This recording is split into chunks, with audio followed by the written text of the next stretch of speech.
Lahore high court ने शहबाज शरीफ को नाम ब्लैक लिस्ट से निकालने की दरख्वास्त वापस लेने की इजाज़त दे दी। वकील का कहना था कि अब शहबाज शरीफ ECL में नाम शामिल करने को चैलेंज करेंगे। हुकूमत ने दरख्वास्त की मुखालफत की है।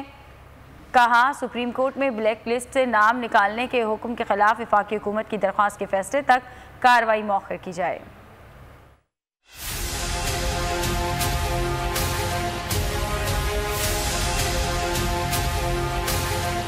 लाहौर हाई कोर्ट में शहबाज शरीफ का नाम ब्लैक लिस्ट से निकालने की दरखास्त वापस लेने से मुताल्लिक़ समाअत। अदालत ने शहबाज शरीफ की दरखास्त मंजूर कर ली। शहबाज शरीफ के वकील अमजद परवेज का मौक़िफ़ था कि शहबाज शरीफ अमल दरामद की दरखास्त वापस लेकर ECL में नाम शामिल करने को चैलेंज करेंगे। वफाकी हुकूमत की तरफ से deputy attorney general Abdul Shakoor Rana पेश हुए। उनका कहना था कि शहबाज शरीफ दरखास्त वापस नहीं ले सकते। अदालत वफाकी हुकूमत समेत दीगर फरीक़ैन के जवाब का इंतजार करे।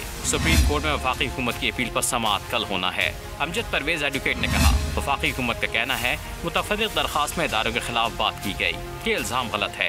जस्टिस अली बाकर नजफी ने कहा मीडिया पर चलने वाली खबरों से बतौर शहरी हम बखूबी आगाह हैं। सरकारी वकील ने कहा कि शहबाज शरीफ गैर मशरूत तौर पर दरखास्त वापस नहीं ले रहे। जस्टिस अली बाकर नजफी ने कहा कि अदालत इस मुतफ़र्रिक़ दरखास्त पर तफसीली हुक्म भी जारी करेगी।